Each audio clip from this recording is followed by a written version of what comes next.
Buenas tardes, chicos. Buenas tardes, doctora. Buenas Buenas tardes, tardes. doctora. Buenas tardes. Buenas tardes. Mi nombre es Alicia Adriancén. Yo soy médico psiquiatra de la sede de Centro Materno Infantil Buenos Aires de Villa de Chorrillos. Y el día de hoy me toca hablarles sobre un tema muy importante y del cual sé que ya tienen todos conceptos, que es acerca de lo que es metodología de la investigación, teniendo en cuenta que, dada la ley universitaria, lo que nosotros queremos es promover a nivel del Perú mayor producción a nivel de la investigación. Entonces ahorita voy a compartirles pantalla, chicos.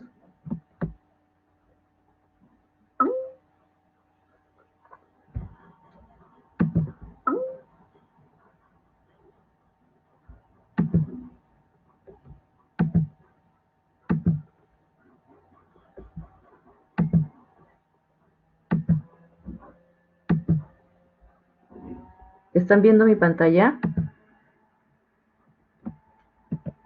Sí, doctora. Gracias.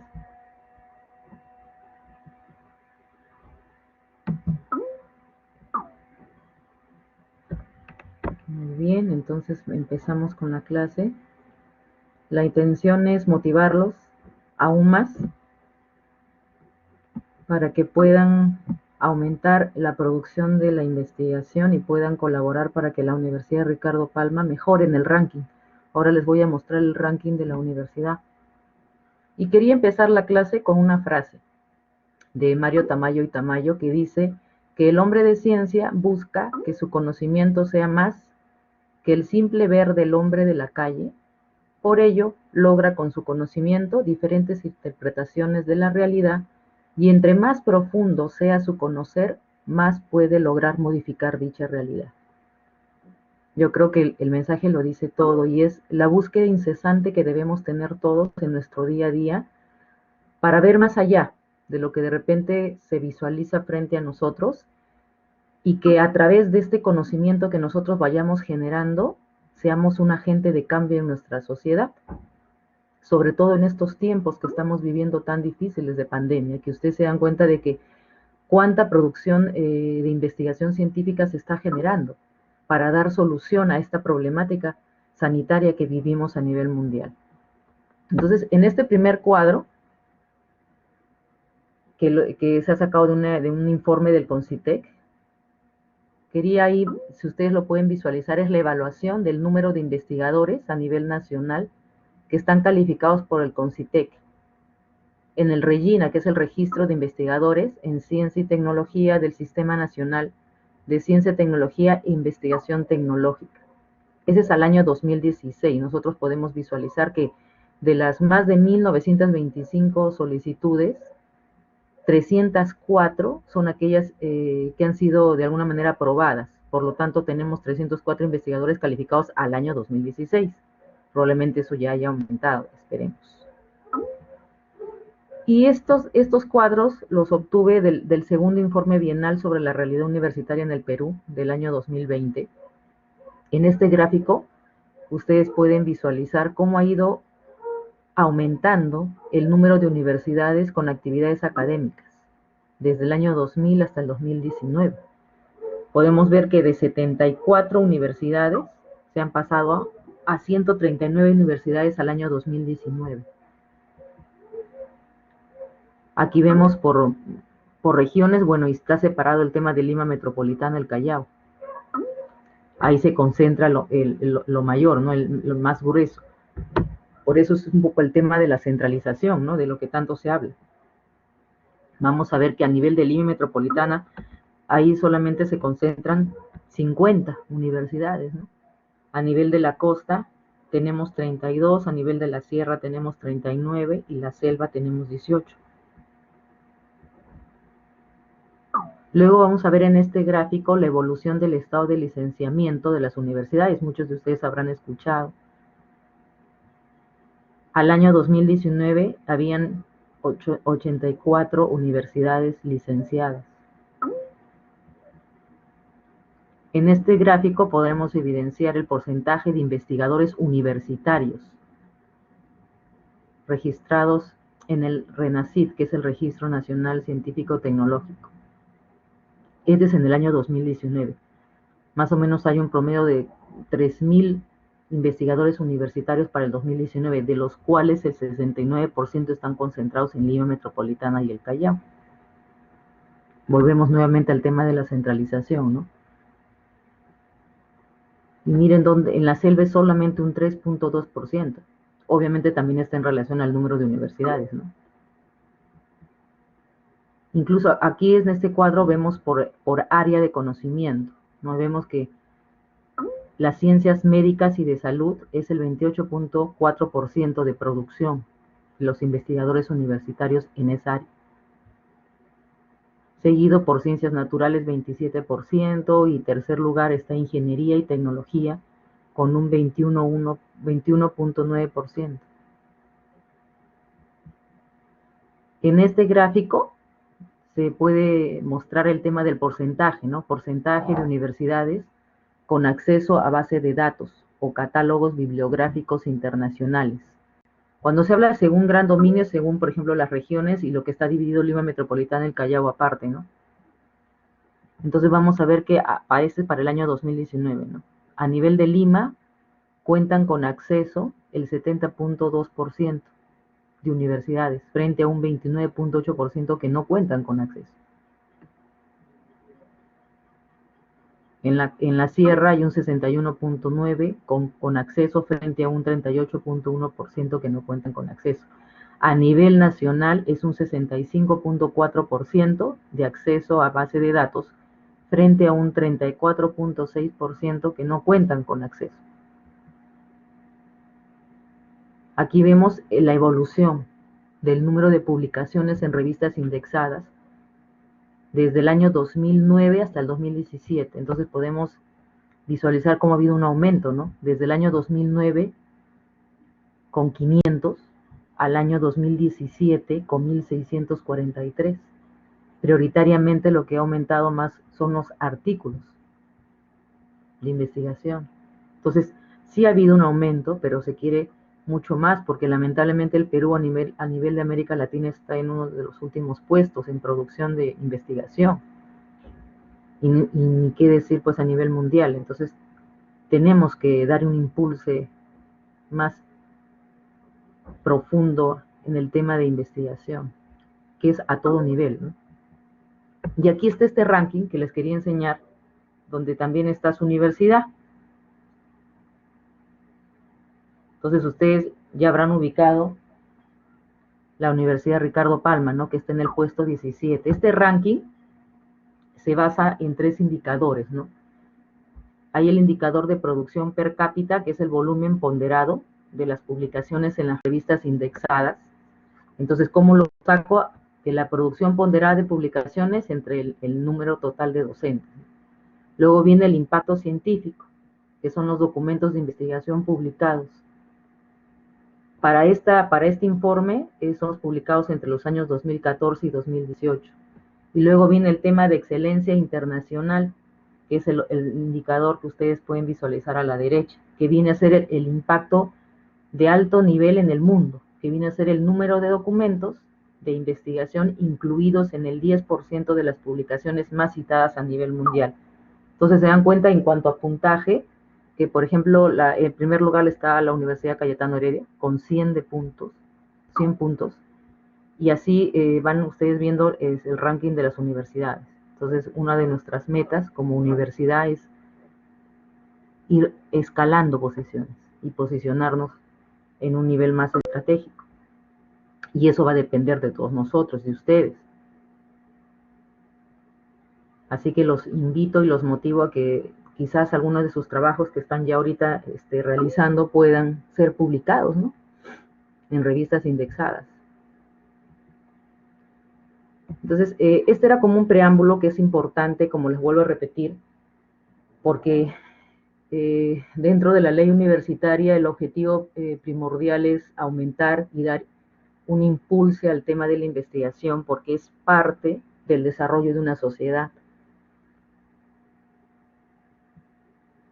Y cuando hablamos de metodología de la investigación, yo quería hablar un poquito de lo que es la ciencia, ¿no? Y cuando hablamos de ciencia, hay diferentes conceptos, ¿no? Hay algunos que hablan que la ciencia puede ser entendida como un contenido, es decir, como el conjunto de conceptos, o como el proceso, que viene a ser esas relaciones entre variables que van a dar explicación a una realidad. Ahí ustedes pueden ver del 2004, ¿no? Que dice, ¿qué busca la ciencia? Busca trazar un retrato lo más fiel posible de la realidad, porque lo que queremos es explicarla, descubrir qué es lo que mueve a estos actores a que de repente hagan tal o cual acción o que se dé tal o cual enfermedad, explicar esa relación entre los fenómenos, plantear hipótesis, responder a objetivos. Y si nos damos cuenta, esto es desde el origen de la humanidad, ¿no? Si ustedes recordarán, siempre ha habido esta búsqueda incesante del conocimiento por parte del ser humano. Desde cualquier punto de vista, diferentes teorías, ¿no? Incluso algunas religiosas que creían que de repente algunas enfermedades eran como castigo. Y a lo largo de los años ha ido evolucionando porque se ha ido sistematizando los conceptos, ¿no? Entonces, al hablar de ciencia está íntimamente relacionado a lo que es conocimiento. Y cuando hablamos de conocimiento, se refiere pues al concepto de ciencia, al concepto de saber, a esta calidad del conocimiento que va a depender de la información que nosotros vamos a ir obteniendo. Y hay diferentes tipos de conocimiento, el conocimiento empírico, el conocimiento científico. Aquí están, ¿no?, las características. El conocimiento común es aquel que nosotros vamos adquiriendo en nuestra experiencia cotidiana, lo que nosotros hacemos en el día a día. Y aprendemos y vamos adquiriendo más. Es un conocimiento más superficial, más estático. En cambio, el conocimiento científico, el que ustedes están haciendo uso para hacer su protocolo de investigación, es un conocimiento que está sustentado en hechos, en teorías, que está cuidadosamente planificado, sistematizado. ¿Cuáles vienen a ser las características de este conocimiento científico? Viene a ser racional, objetivo, porque se basa en teorías, en hechos que son descritos de manera objetiva, que nosotros podemos ver, flexible, porque nosotros vamos adaptándonos a estas nuevas teorías que van cambiando. Ustedes sabrán, ¿no? Incluso en el mismo tema de la pandemia, cómo han ido evolucionando el tema de teorías, el tema de medicamentos, ¿no? Es evolutivo y acumulable porque nosotros tomamos en cuenta las teorías previas para confrontarlas, refutarlas, o más bien decir que sí es cierto lo que se decía antes. Entonces se va acumulando el conocimiento. Permite abstraer la ciencia y permite generalizar. Es sistemático porque sigue pasos y usa un lenguaje formal preciso. ¿Cuáles son los elementos del conocimiento científico? Los elementos vienen a ser los hechos, las hipótesis, las leyes, las teorías.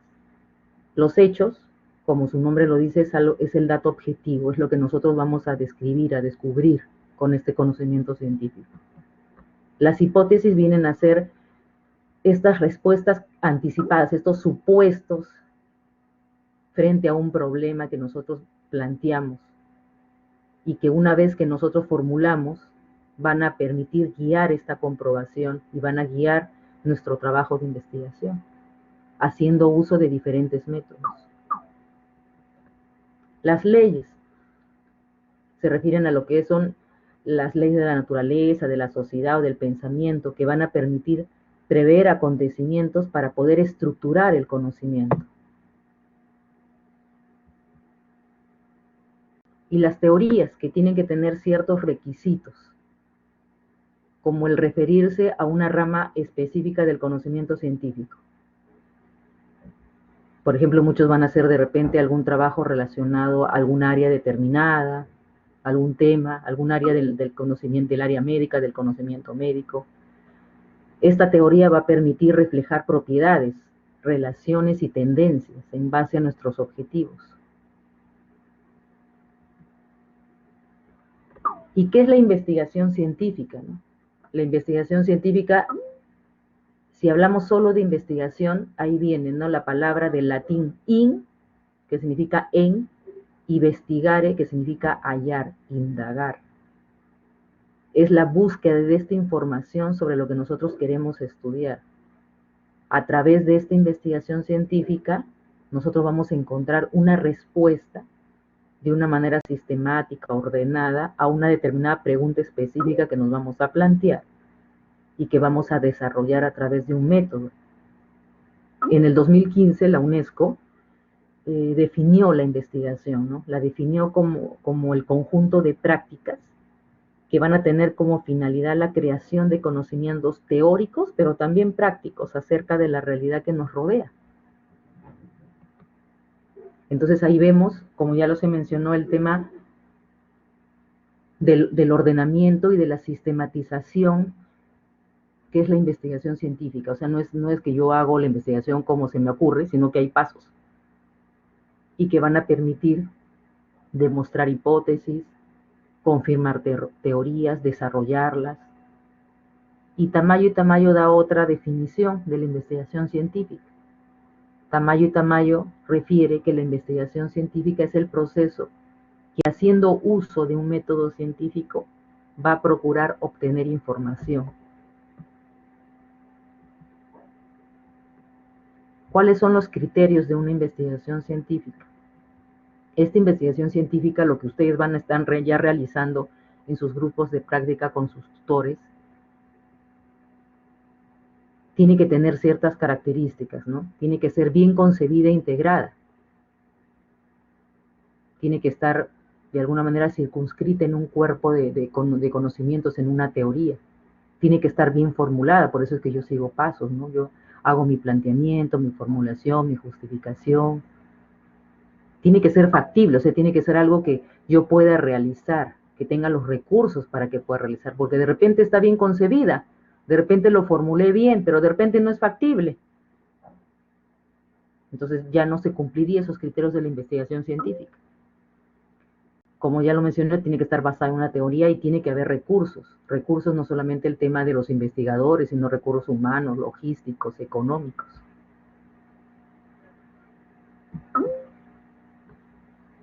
Y cuando hablamos de realizar una metodología de la investigación, tiene que haber etapas.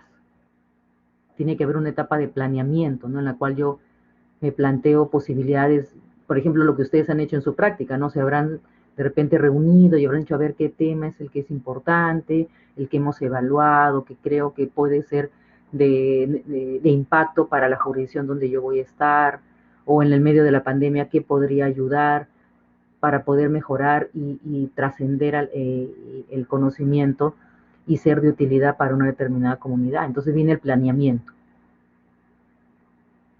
Viene a ser el protocolo en sí. Y luego viene a ser la ejecución. Una vez que ya hice mis pasos, puse mi metodología, entonces ejecuto todo lo que yo hice en mi planeamiento, en mi planificación. Y viene luego la evaluación. En la evaluación yo tengo que plantearme y dar respuesta a estas preguntas. ¿Realmente se lograron los objetivos de la investigación? La inversión que yo puse en la ejecución de este trabajo quedó justificada con lo que yo hallé en la investigación. Entonces son los pasos que ustedes están ya realizando en el momento que están haciendo su trabajo de protocolo. Entonces, ustedes ahorita están en plena elaboración de protocolo o proyecto de investigación. ¿Y qué es un protocolo? ¿Qué es un proyecto de investigación? Viene a ser aquella versión escrita de un plan propuesto para estudiar algún tema determinado de interés. De repente el COVID, de repente anemia, desnutrición, depresión, algún tema de interés para ustedes. Entonces yo hago mi protocolo de investigación. Viene a ser la guía, la directriz de este trabajo. Por lo tanto, debe ser realizado con detalle, con precisión, con claridad. ¿Por qué? Porque es necesario que esto pueda ser replicado para que pueda ser evaluado su validez, su confiabilidad. Obviamente tiene que ser sometido a una aprobación ética, ¿no? Porque dentro de las partes del protocolo hay una parte que tiene que ver con con las partes éticas. Aquí hay una guía que les puse. Esta es la guía de la Organización Panamericana de la Salud. Es un esquema básico de protocolo de investigación, en realidad dependiendo de la literatura, incluso las universidades, ¿no? También plantean sus esquemas de protocolos de investigación. Este que les estoy mostrando ahorita es el del OPS. El título, resumen, planteamiento del problema, justificación y uso de resultados, el fundamento teórico, los objetivos de la investigación, la metodología, mi plan de análisis, referencias bibliográficas, cronograma, presupuesto, anexos. Ese es para lo que es el protocolo.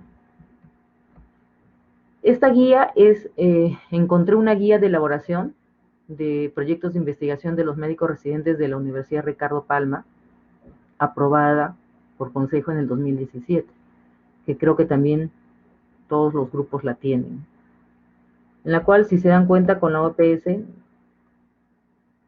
casi tiene todos los puntos, ¿no? La carátula, el índice, el capítulo 1, que viene a ser el planteamiento del problema, en el cual yo tengo que hacer primero la descripción de la realidad, formulación del problema, objetivos, justificación, la delimitación, la viabilidad.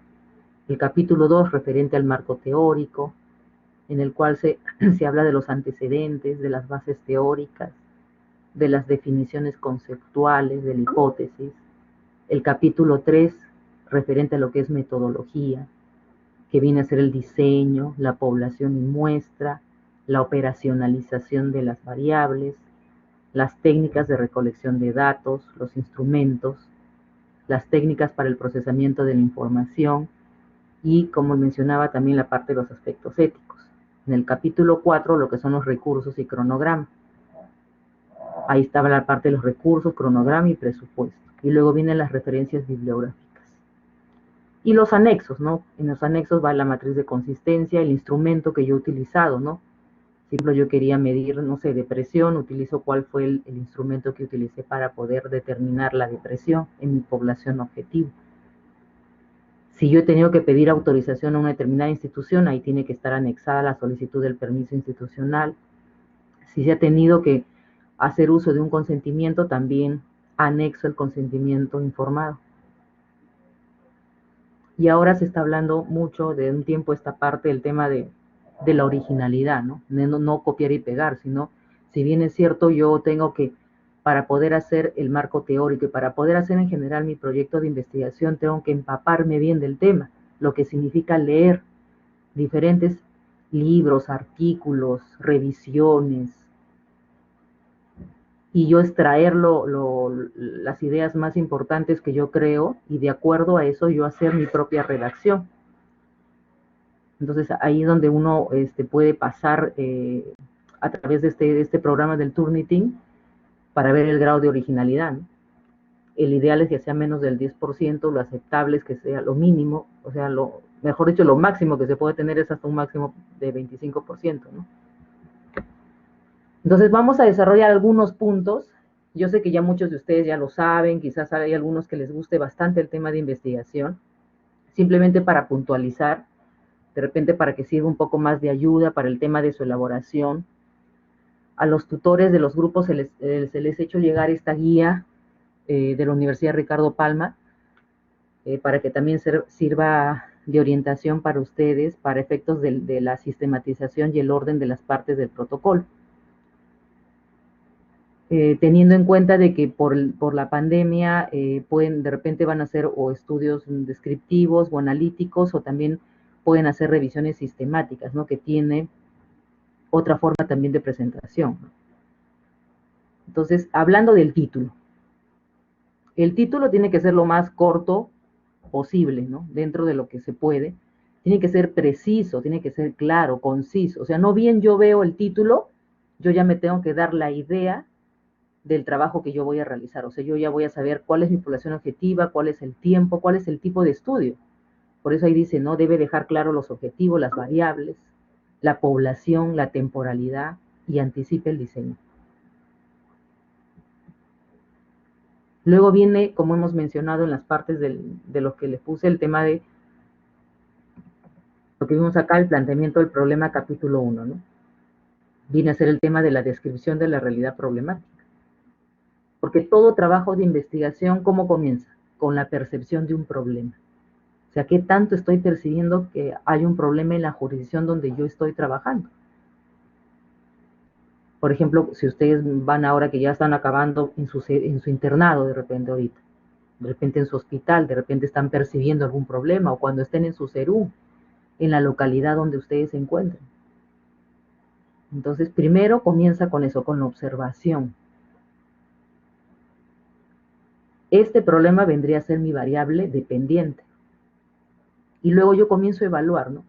¿Cuáles son esas características que pueden estar afectando este problema, esta variable dependiente, que vendría a ser mi variable independiente?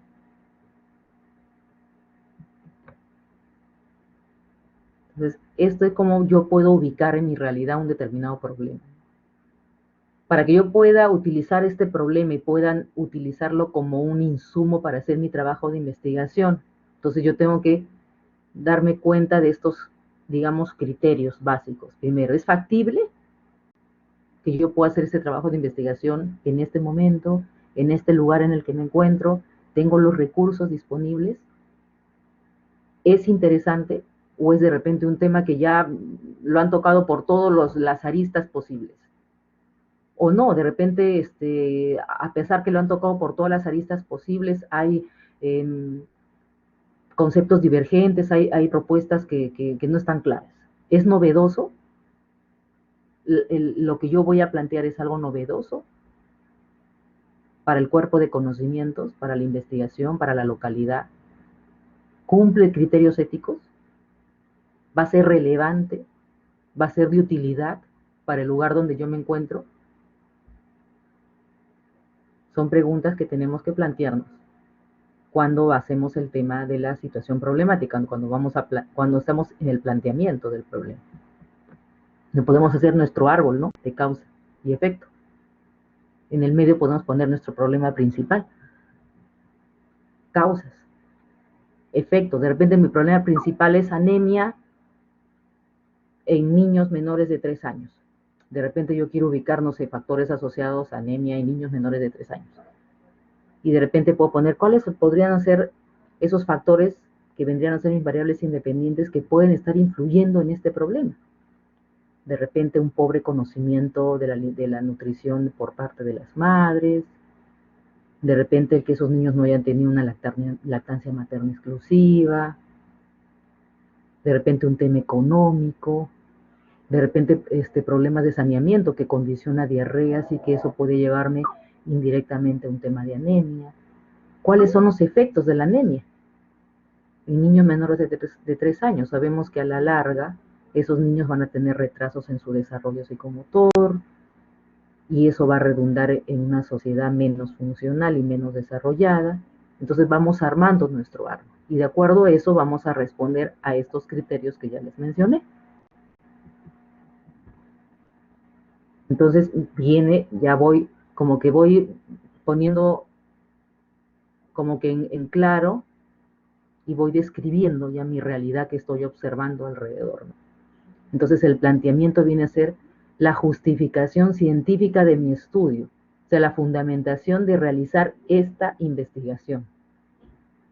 Tengo que brindar los argumentos que van a convencer de que yo haga esta investigación, porque lo que se ha hecho hasta ahora en base a este tema no es suficiente. Y yo voy a mostrar otra óptica, otro punto de vista, voy a enfocar desde otro ángulo, otra teoría. Incluso va a permitir, a través de mi investigación, someter a prueba los conocimientos que se tienen hasta el momento. De repente con la finalidad de repente refutar algún conocimiento previo.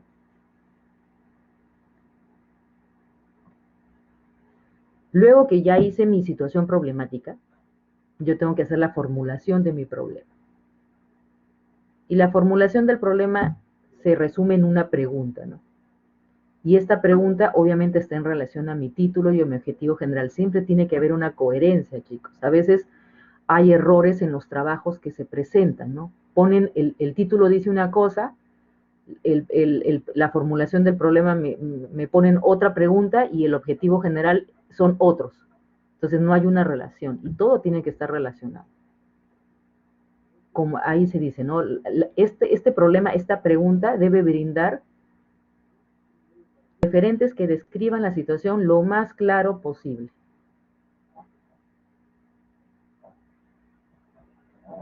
Luego voy a plantear mis objetivos. ¿Qué vienen a ser los objetivos de la investigación? Vienen a ser aquellos puntos de referencia o acciones que van a guiar el desarrollo de mi investigación. Por lo tanto, estos objetivos, al ser la guía de mi investigación, tienen que ser precisos, porque son la finalidad de mi estudio, no puede ser algo ambiguo. Al ser preciso, tiene que ser algo que pueda ser medible, que pueda ser alcanzable, porque puede ser replicable en otras realidades. Entonces no puede ser algo abstracto. Y tiene que ser coherente, como ya lo mencioné, con la pregunta del estudio. Bernal mencionaba, ¿no?, que los objetivos son los propósitos del estudio y que van a expresar el fin que pretende alcanzarse. Por lo tanto, todo el desarrollo del trabajo de investigación se va a orientar al logro de estos objetivos.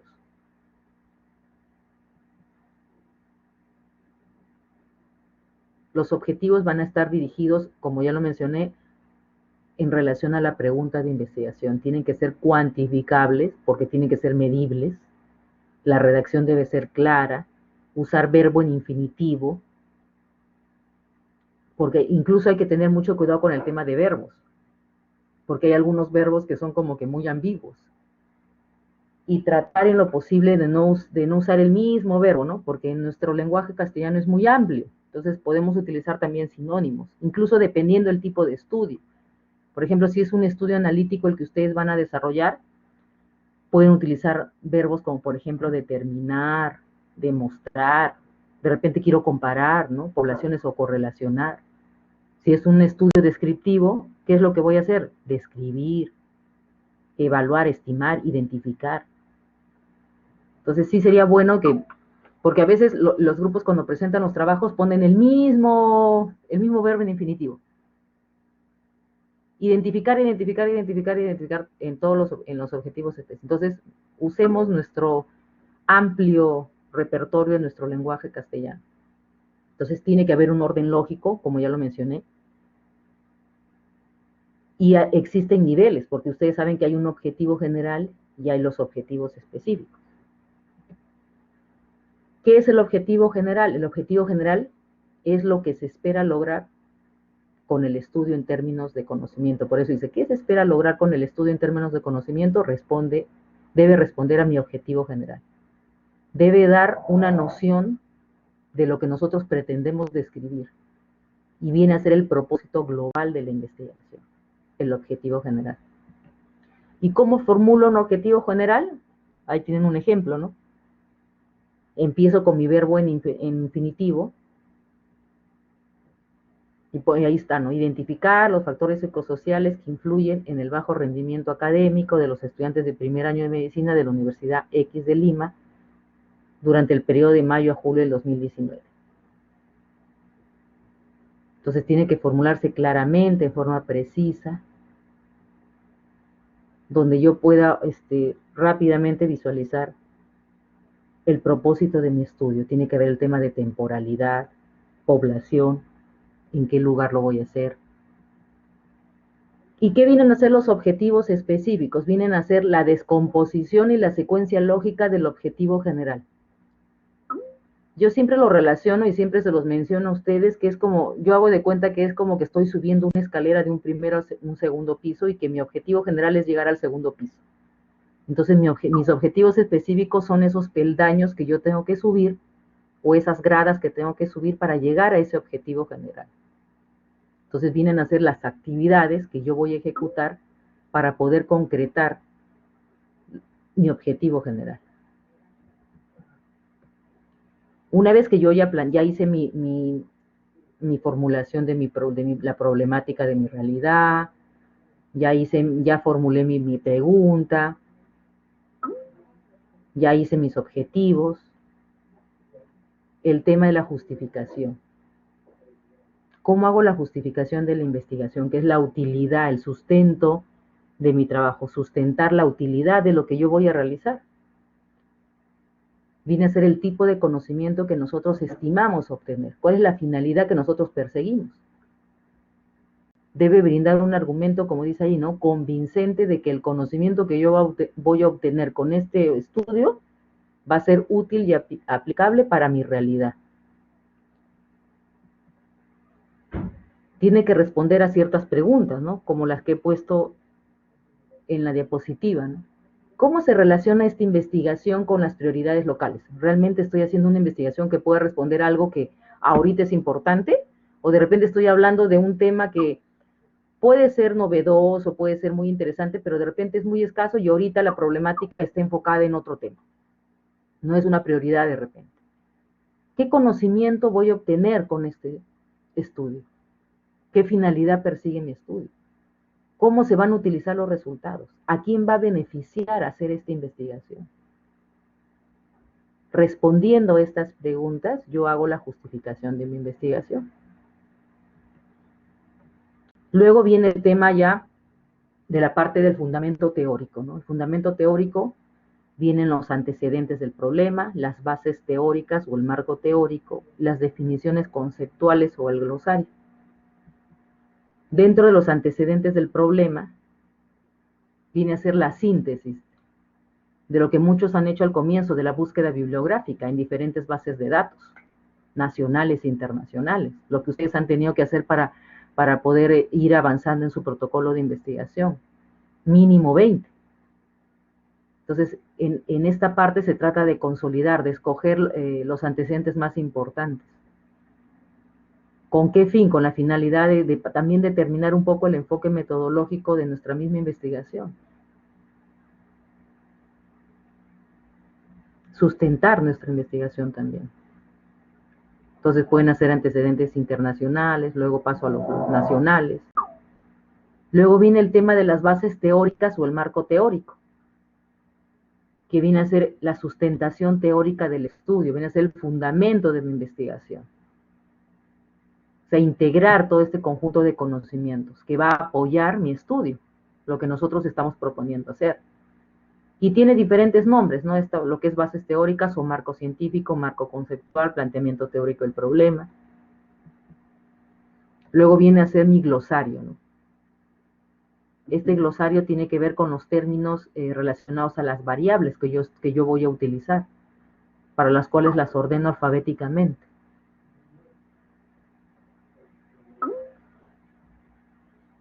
Luego viene mi planteamiento de mis hipótesis, aunque esta parte es muy relativa porque, como ustedes sabrán, hay tipos de estudio que no necesariamente tiene que haber una hipótesis, ¿no?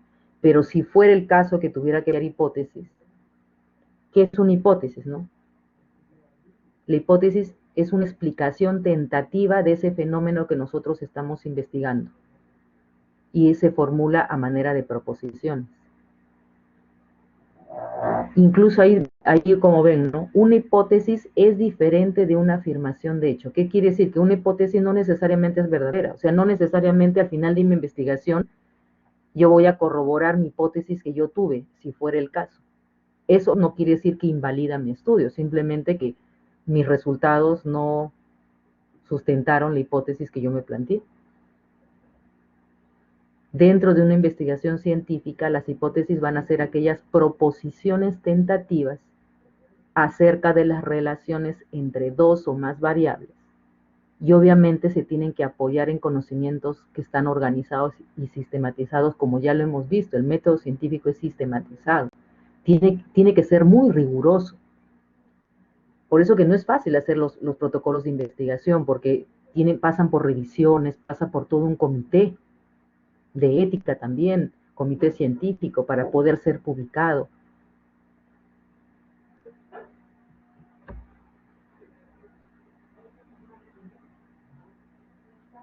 aquí también lo mencionas, ¿no? La hipótesis es una tentativa de explicación, o sea, intentamos explicar un hecho, por lo tanto no necesariamente va a ser cierto. Y como ya lo mencioné, no todos los estudios plantean hipótesis.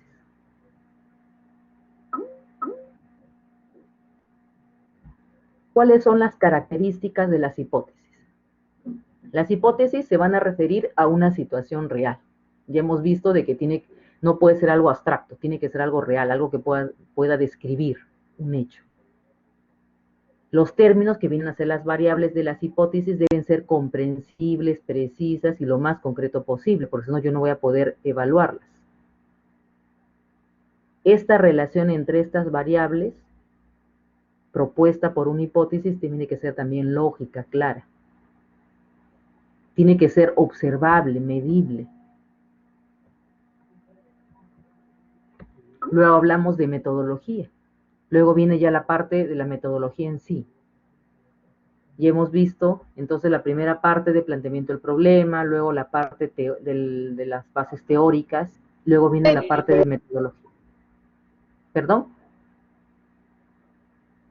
Creo que por ahí se filtró un audio, ¿no? Luego viene la parte de metodología.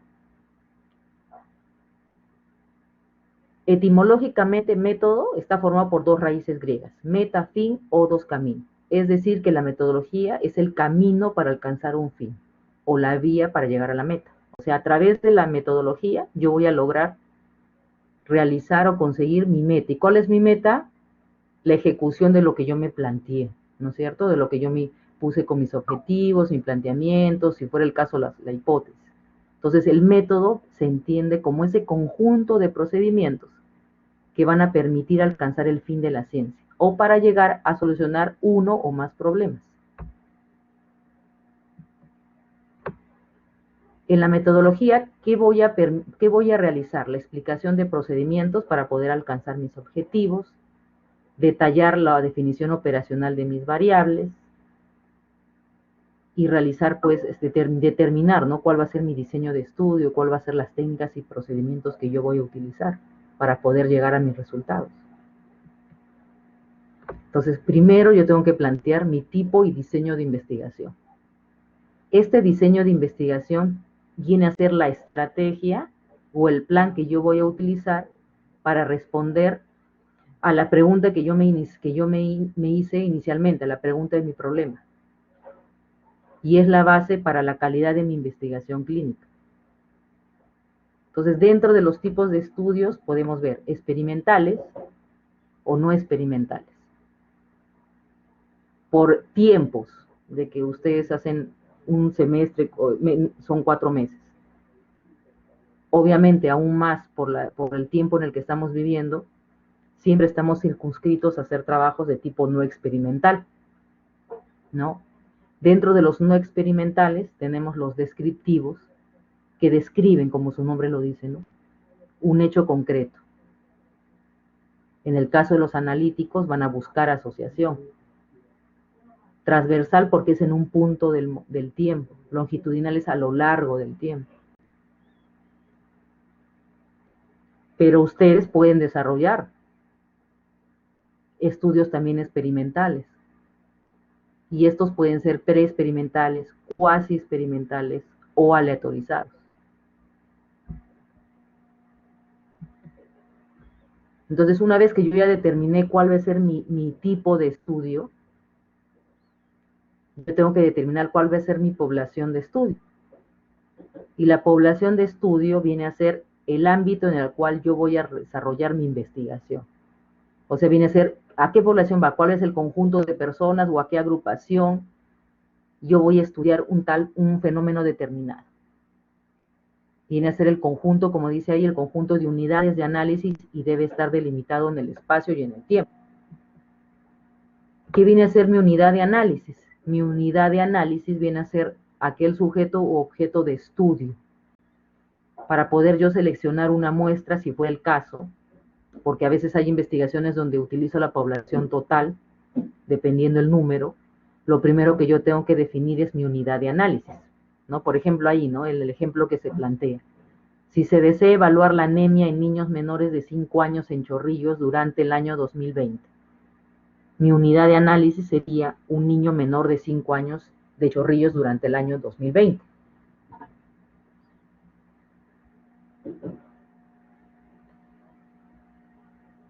Por ejemplo, chicos, si yo quiero evaluar depresión en gestantes, ¿cuál viene a ser mi unidad de análisis?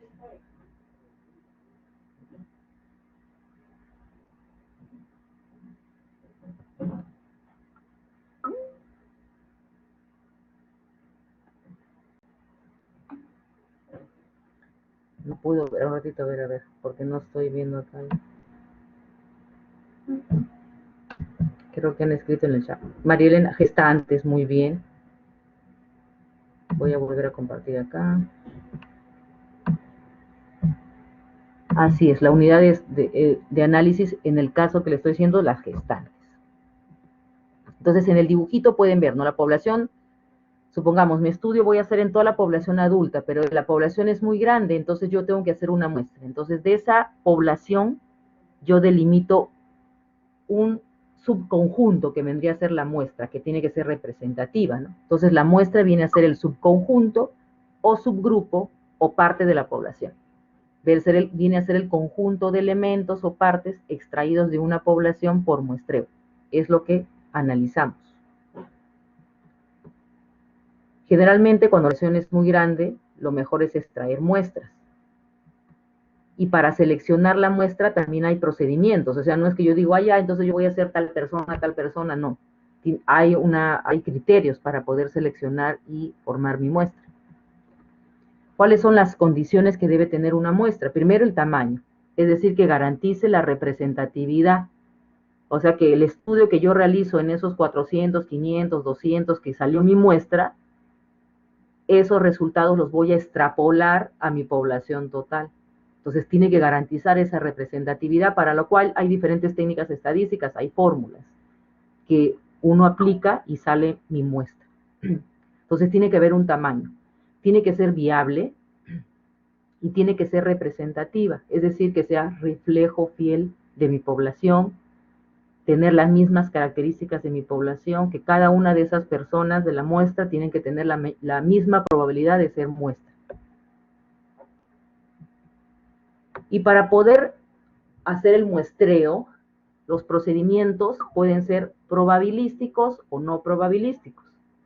Probabilísticos, como su nombre lo dice, porque son seleccionados al azar, aleatoriamente, porque están fundamentados en el principio de probabilidad. En cambio, no probabilístico van a depender de un criterio, de una intención que tenga el investigador. Por lo tanto, no depende de la probabilidad. Entonces, ahí hay diferentes técnicas, ¿no? En el caso de un muestreo probabilístico, las técnicas pueden ser muestreo aleatorio simple o sistemático o estratificado o por conglomerados. Si es no probabilístico, es un muestreo casual, intencional, por cuotas o bola de nieve. Entonces, he hecho mi tipo de diseño, mi población, si es el caso, hago mi muestreo, y luego viene el tema ya de las variables, porque tengo que hacer hemos dicho que hay que hacer la operacionalización. Entonces, ¿qué viene a ser una variable? La variable viene a ser aquella característica, atributo o propiedad de una persona, objeto o una situación que pueda cambiar y cuya variación, al ser susceptible de medir, nosotros lo vamos a describir. Y hay de diferentes tipos de variables. Un tipo es que es variable dependiente o independiente. La variable dependiente es la característica que aparece o cambia cuando el investigador aplica, suprime o modifica la variable independiente. La variable independiente es la característica que el investigador observa o manipula deliberadamente para conocer su relación con la variable dependiente.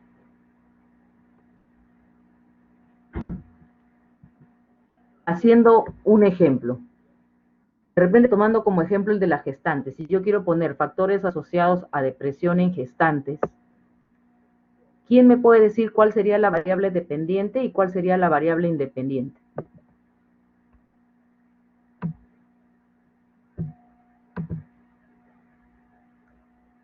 Alberto Cruz, ¿está?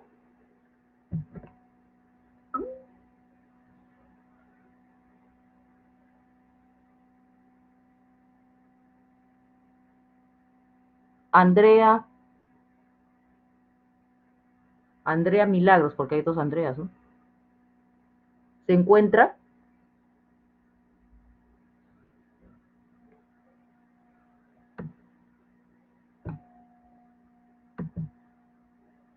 ¿Cómo estás, Andrea? De repente tienes problemas en el micro. Dime, del ejercicio, del ejemplo que he dicho, que he mencionado, perdón, no lo he puesto, de factores asociados a depresión en gestantes, ¿cuál crees tú que sería la variable dependiente y cuál sería la variable independiente?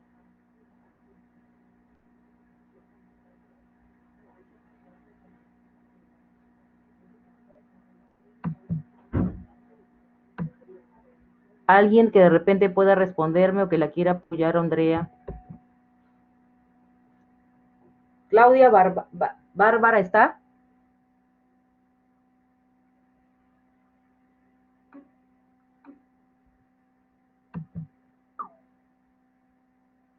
Ay, Andrea sí había escrito. Andrea puso depresión variable independiente. Andrea, la independiente sería la depresión. ¿Cómo? Buenas tardes, Andrea. ¿Están seguros? A ver, ¿quién dice lo contrario? Factores asociados a depresión en gestantes, en chorrillos, el año 2020. Laisa Chávez, muy bien. La depresión vendría a ser tu variable dependiente. Marjorie, sí, Marjorie también. Ajá, la depresión viene a ser la variable dependiente, es lo que nosotros queremos estudiar. Y la variable independiente, ¿se acuerdan que cuando hablamos al comiencito dije aquellos factores que van a intervenir en mi problema que yo voy a describir cuando comenzamos a hablar de la parte de planteamiento de problemas? ¿Se acuerdan que hablamos que cuando yo estoy evaluando mi realidad, yo veo el problema es mi variable dependiente? ¿Y cuáles son todos esos factores que pueden asociar de manera positiva o negativa en ese problema? Vienen a ser las variables independientes. Claro, Ana, o sea, la variable independiente vienen a ser los factores asociados, porque ¿qué tipo de estudio sería el que yo estoy planteando?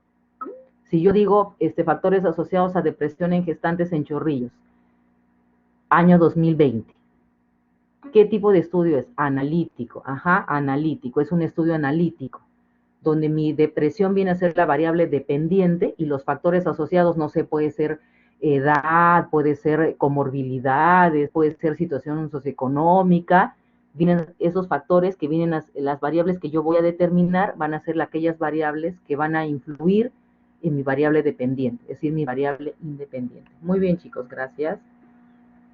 Entonces, por ejemplo, si yo busco asociación,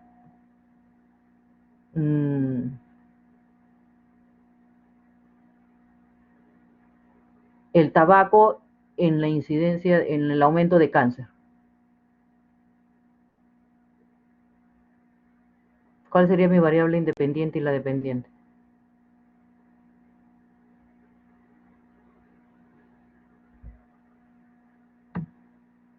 ¿El tabaco qué vendría a ser?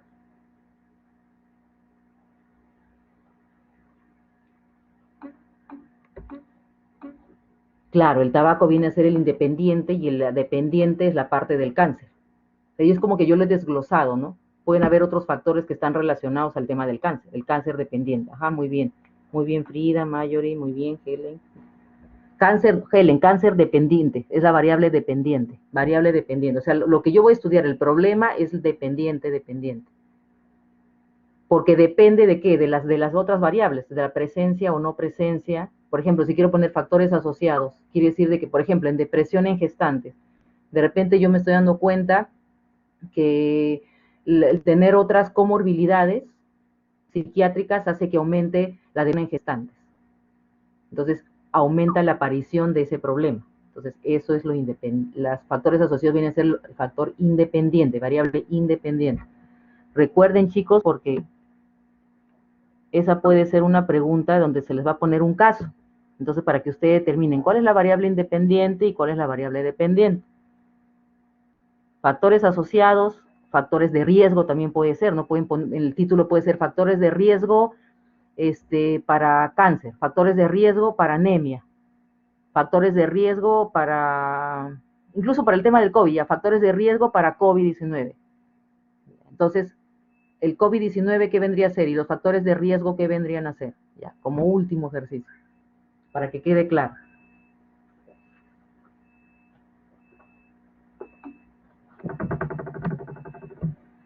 Ajá, muy bien, Frida. COVID vendría a ser la variable dependiente y los factores de riesgo vendrían a ser la variable independiente. Muy bien, Game. Ahí está. Ya está. Entonces, prosigamos. Ya. Entonces, ya saben que si en el examen se les coloca un caso, entonces generalmente se les va a pedir, ¿no? A ver, determine cuál es la variable dependiente o de repente va a ser, determine la variable independiente. Entonces, ahí se menciona, ¿no? La variable dependiente es aquella característica que aparece o cambia cuando el investigador aplica o suprime o modifica la variable independiente. Por ejemplo, si ya hemos dicho que el COVID, de repente el factor de riesgo es de repente obesidad. Si yo modifico la obesidad, entonces va a aparecer o va a cambiar la característica que vendría a ser la dependiente, que vendría a ser la presencia o no presencia de COVID. ¿Sí? Sí está claro, ¿verdad, chicos? ¿Alguna duda? ¿Está claro? Sí, doctora, está claro. Bien. Gracias. Ya, entonces hay otro tipo de variables, ¿no? Porque a la hora que ustedes hacen su definición operacional hay un cuadrito que también ahí se los he puesto. Más adelante se los voy a explicar. Entonces tenemos, según la escala de medición, nuestra variable puede ser o nominal u ordinal. Nominal, ¿qué significa? Nomino. A cada unidad se le va a determinar la pertenencia a una entre varias categorías, que son excluyentes, pero no hay ninguna relación entre ellas. Por ejemplo, ahí hay dos ejemplos, masculino, femenino, porque la escala vendría a ser el sexo, ¿no es cierto? Sexo, escala nominal. Estado civil, soltero, casado, viudo, divorciado, concubinato. O sea, no hay una relación de orden. Nomino. Ordinal, como su nombre lo dice, ordinal, de orden. Entonces ahí sí hay una intensidad. Ahí hay una relación de orden. Por ejemplo, el dolor, leve, moderado, severo, la intensidad del dolor. Grado de instrucción, inicial, primaria, secundaria, superior. Hay un orden, de menos a más. Según la naturaleza de las variables, puede ser cualitativa o puede ser cuantitativa. La cualitativa, quali de calidad. Es una característica que se va a expresar en categorías, no es cuantificable. Entonces puede ser dicotómica, dico de dos, dicotómica, o sea, verdadero o falso, sí, no, presencia o no. O politómica, donde pueden haber varias categorías, por ejemplo, lo que se mencionó, el nivel de estudios, o nivel socioeconómico, bajo, medio, alto. O sea, hay más de dos. Cuando las posibilidades en la respuesta son más de dos, politómica. Cuando son dos, dicotómica. Por ejemplo, en el ejemplo que se puso, ¿no? El tema del tabaco frente al cáncer. Ahí sería una dicotómica, fuma, no fuma. A no ser que yo quiera, todo depende también cómo yo lo operacionalizo, ¿no? Porque de repente puedo poner consumo, lo puedo ir dividiendo en 3 o 4 niveles y sería politómica. Todo depende cómo yo hago la descripción al momento de hacer mi definición operacional. Entonces, cualitativa, de calidad, no es cuantificable, puede ser dicotómica o politómica. Y la cuantitativa, cuanti de cantidad, entonces ahí sí hay una unidad de medida. Y esta cuantitativa puede ser discreta o continua. Discreta, por ejemplo, en el caso del número de hijos, ¿no? Un hijo, dos hijos, porque ahí no es que tengo un hijo o un hijo y medio, ¿no? Es uno, es dos, es tres.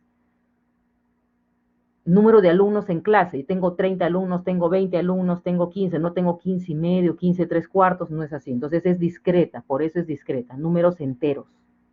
Incluso ahí, por ejemplo, ahí hablan de número de años cumplidos, porque si yo le pongo como edad, la edad puede ser también considerada considerando años, meses y días, pero si yo lo pongo como número de años cumplidos, también es 1 año, 2 años.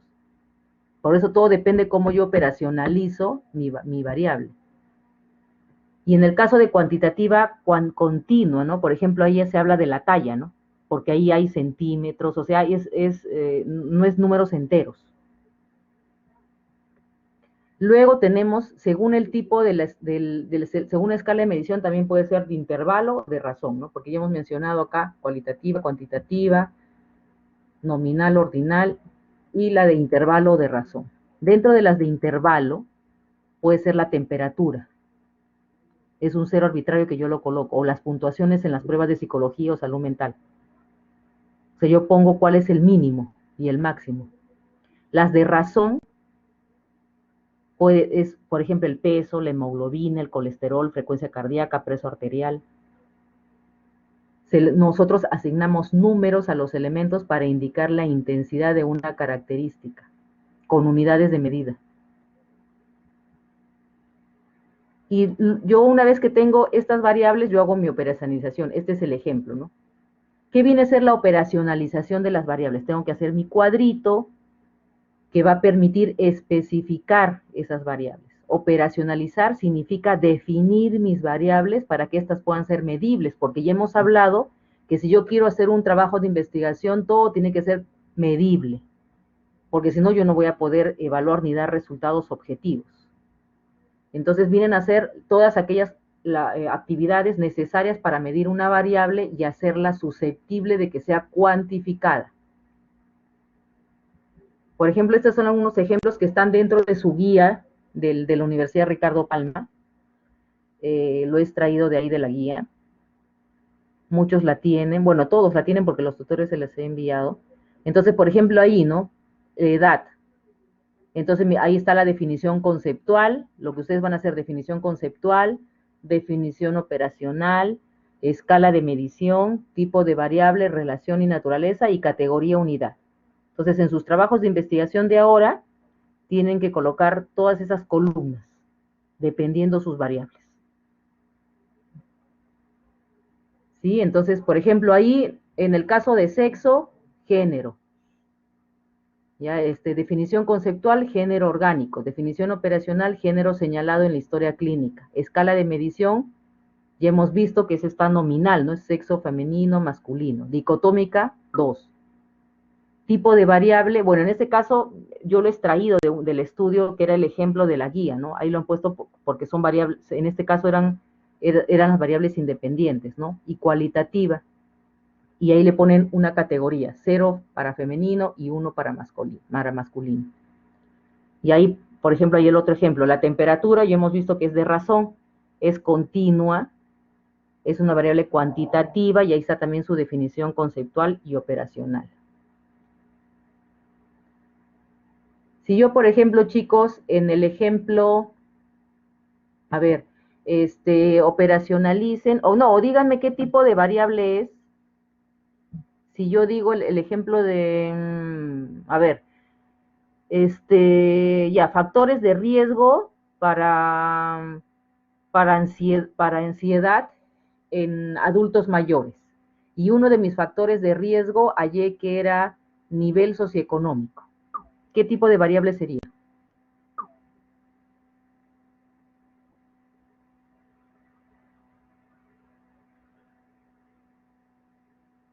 Primero, cualitativa politómica. Muy bien, Laisa. Porque estaría acá, ¿no es cierto? ¿Dónde está? Cualitativa, porque está viendo la calidad, y está politómica, y ahí dependiendo yo cómo operacionalizo, ¿no? Bajo, medio, alto, de repente yo puedo poner otra calificación. Muy bien, gracias. Ya, prosigamos entonces. Ya. Entonces, esto es lo que van a hacer ustedes en su trabajo, también van a hacer su operacionalización de variables. Luego viene, dentro de la metodología, la técnica de recolección de datos. Lo que sí me faltó, bueno, acá he puesto solamente los puntos más importantes, ¿no? Pero por ejemplo, al hablar de población, cuando ustedes hablen la población, ahí viene el tema de los criterios de inclusión y exclusión, ¿no? De mi estudio. Y también la parte ética, como está acá en su, ¿dónde está? Siguiendo este orden. Ya, chicos, siguiendo este orden de acá. Dentro de la población y muestra, ahí entrarían mis criterios de inclusión y exclusión. Ya está. Entonces nos quedamos en las técnicas.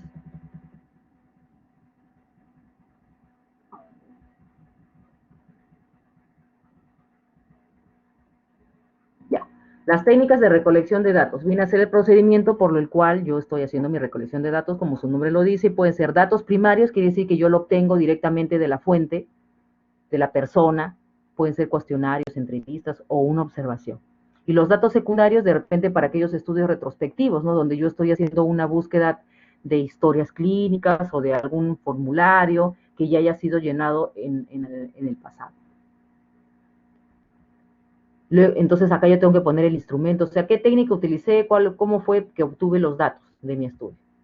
Y luego viene el tema de procesamiento, o sea, cómo voy a procesar, cómo ha sido la clasificación, cómo he registrado, cómo he codificado los datos, y mi plan de análisis, cuáles son las técnicas. Por ejemplo, si yo estoy haciendo un estudio analítico, entonces yo tengo que determinar cuál es mi estadística, con qué paquete estadístico estoy trabajando, cómo es que yo voy a hallar mi nivel de significancia, cómo voy a comprobar mi hipótesis.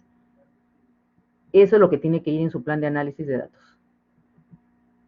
Luego viene antes de eso viene la parte ética, ¿no? Si es que si fuera el caso, tengo que consignar si se pidió autorizaciones, si hubo consentimiento informado, eso va.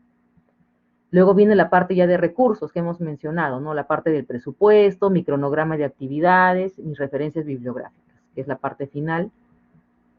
Y en los anexos, ya hemos mencionado lo que va en los anexos. Esto es ya cuando ustedes vayan a presentar la segunda parte, o sea, cuando ya tiene que ver la parte incluso del resumen, ¿no? La carátula, todo el índice, el resumen, donde no solamente va a ser la primera parte, que por ejemplo en la segunda parte que ustedes presenten ya no vuelven a presentar la definición operacional, ¿no? Entonces ahí ya van de frente a la parte de los resultados, ¿no? ¿Ya? La parte de discusión, claro, ahí está, resultados y metodología. Luego viene la parte de resultados y discusión, ¿no? Que viene a ser el análisis, la interpretación y la discusión de los resultados, las pruebas de hipótesis, la presentación. Algunos pueden mencionar, que es por eso que dice opcional, algunos hablan de los impactos, es decir, la propuesta para solución del problema, los costos de implementación de la propuesta, beneficios que aporta la propuesta, pero eso es opcional. Luego vienen las conclusiones, las recomendaciones, referencias bibliográficas y los anexos. Ese es para efectos de presentar ya su trabajo de investigación final, al final del curso. Aquí ya estamos acabando, es algunos datos que son importantes por si hay alguien que quiere, algún grupo que a veces por el tema de la pandemia han decidido hacer revisiones sistemáticas, porque a veces no es tan viable o factible de repente hacer encuestas, aunque ahora hay muchas herramientas virtuales que, si bien es cierto, no se equipara a un trabajo presencial en el campo, pero nos ayuda y también se obtienen datos importantes a través de encuestas virtuales, online, ¿no? Muchos trabajos se están realizando así. Pero hay algunos grupos que también están decidiendo hacer revisiones sistemáticas. ¿Y qué es una revisión sistemática? Y aquí lo habla la Cochrane en el 2003, ¿no? Una revisión sistemática es un tipo especial de revisión de literatura que confiere ventajas adicionales. Es decir, es una revisión de una pregunta claramente formulada que utiliza métodos explícitos para identificar, seleccionar y evaluar críticamente la investigación relevante y para recopilar y analizar datos de los estudios que se incluyen en la revisión. Es decir, todo parte por una pregunta que se llama la pregunta PICOR. Y la pregunta PICOR viene de P, de lo que es la población de salud, la población que vamos a estudiar, y de la intervención, CO, de lo que vamos a comparar, o sea, lo que se hace actualmente por el problema y con lo que nosotros vamos a comparar la intervención en estudio, y R, que viene a ser los resultados. Entonces, leyendo esta revista del 2019, dice ahí, ¿no?, que la naturaleza de las revisiones sistemáticas significa que potencialmente pueden lograr los siguientes resultados. O sea, ¿de cuál es el beneficio de hacer una revisión sistemática? Primero, que nos va a permitir extraer conclusiones sólidas y amplias porque es un resumen de toda la evidencia que nosotros vamos obviamente, a revisar sobre un determinado tema, y es de manera imparcial, ¿no? Luego va a permitir criticar, dice, sintetizar una o más literaturas, porque podemos identificar contradicciones una de otra, brechas o inconsistencias en los estudios. Va a permitir desarrollar y evaluar una nueva teoría. De repente, al hacer ustedes su revisión sistemática de un punto, de un determinado tema, van a evaluar esa teoría o evaluar una nueva teoría. Proporcionar implicaciones para la práctica y esbozar direcciones importantes para futuras investigaciones. De repente, si ustedes han hallado estudios donde no hay mucha evidencia o hay mala calidad, entonces puede servir de insumo para futuras investigaciones.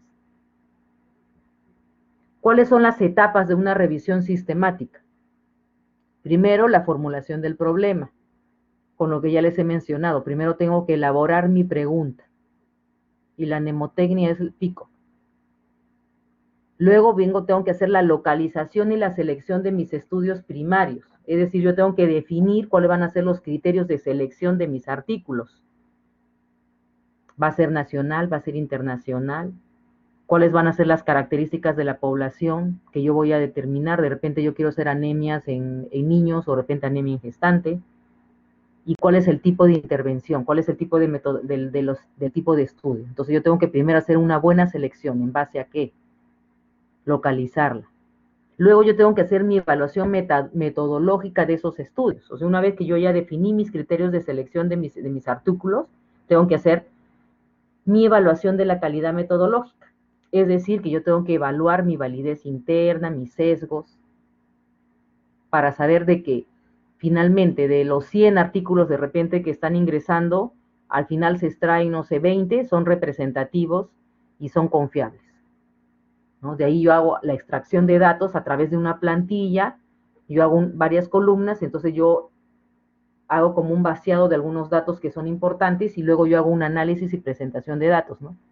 A la izquierda generalmente son los resultados, pues hago un cuadro que también está estipulado en el modelo de cómo se presenta una revisión sistemática, y también hago mi análisis de mis resultados, ¿no?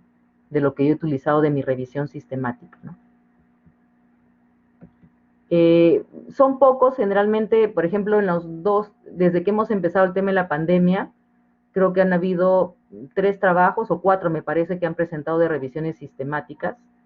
Generalmente los demás han sido trabajos no experimentales, ¿no? O sea, o descriptivos o analíticos. Voy a pasar también un artículo a los tutores sobre el tema de revisión sistemática, por si hay algún grupo que de repente lo esté desarrollando, para que también pueda servir de guía. Y quería terminar, chicos, la clase con este mensaje que me pareció muy interesante y acorde para el tema que estamos tratando, donde dice, ¿no? La curiosidad es siempre peligrosa, porque conduce a la innovación intelectual que arrastra tras de sí una presión en pro del cambio social. Qué bonito, ¿no? O sea, tenemos que ser curiosos, tenemos que estar buscando siempre el porqué de las cosas, tenemos que innovar, tenemos que hacer este tema del pro del cambio social. Y es importante que estemos siempre con esta motivación. Y cuando hablamos de motivación, no sé si de repente algunos de ustedes han escuchado, ¿no? Hay diferentes teorías de la motivación. Intrínseca, porque hay motivos internos de nosotros que de repente ha hecho que uno estudie medicina o trabaje en tal cosa o escoja tal especialidad o quiere estudiar tal especialidad. Hay motivos internos. Hay motivos externos, que es de repente, no, yo quiero escoger eso porque de repente me da más ingresos económicos, o de repente me da mayor estatus, o de repente algo externo, o tengo más posibilidades de trabajo, tengo más opciones. Pero ahora se habla, bueno, no ahora, desde un tiempo esta parte también, de una motivación que es la motivación trascendente, la trascendental. Esa motivación que implica que las acciones que yo realizo tienen consecuencias en los demás. Por eso ahí habla del pro del cambio social, porque lo que nosotros hacemos, quiérase o no, influye en los demás. Entonces, les dejo este lema como motivación. Recuerden que nuestro objetivo como universidad es mejorar la producción de trabajos de investigación, y espero gratamente que muchos de ustedes sus trabajos los puedan publicar, no solamente en la revista de la universidad, sino de repente en otras revistas que de repente estén indexadas y podamos contribuir a que nuestra universidad mejore en su ranking, que ya ustedes lo han visualizado, que lo he presentado al comienzo, estamos en el puesto 17, entonces la meta sería de que mejoremos en el lugar. No sé, chicos, si tienen alguna duda. Voy a subir la clase teórica y voy a mandar, quedo comprometida a mandar algún artículo para profundizar un poco más el tema de la revisión sistemática para sus tutores, por si hay algún grupo que esté haciendo revisión sistemática. ¿Hay algún grupo que está haciendo revisión sistemática?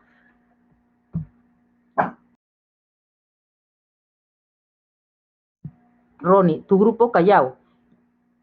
Ya, entonces yo voy a enviar al grupo, al tutor, al doctor Orbegoso, una revisión para que vean, porque es diferente, la forma de presentación de la revisión sistemática no son las partes del protocolo. Es diferente la revisión sistemática. Entonces, quedo comprometida para poder enviar.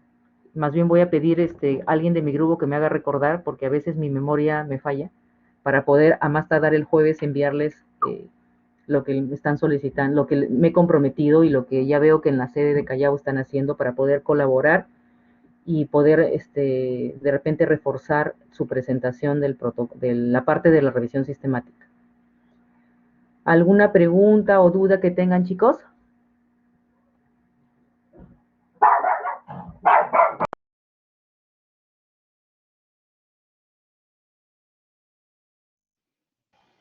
No, doctora, todo quedó claro. Muchas gracias. Ya chicos, gracias. En todo caso, yo ya les he mandado a los tutores, acá mi perrito está que me hace mucha bulla y me está también aplaudiendo. Les he mandado a sus tutores la guía de elaboración de la Universidad Ricardo Palma, voy a mandar también de la revisión sistemática y también voy a mandar de la guía del OPS también, porque eso también les puede ayudar para poder reforzar el conocimiento de alguna parte y pueda también servir para la presentación de sus protocolos de ahora y en adelante, para que ustedes formen, ya saben que hay un ranking también de investigadores, entonces para que ustedes también formen parte del número creciente de investigadores que necesitamos como país. Muy bien, chicos, cuídense mucho, estamos todavía en pandemia, a cuidarse y nos estamos viendo en otro momento y gracias por estar aquí en la clase. Cuídense, chicos.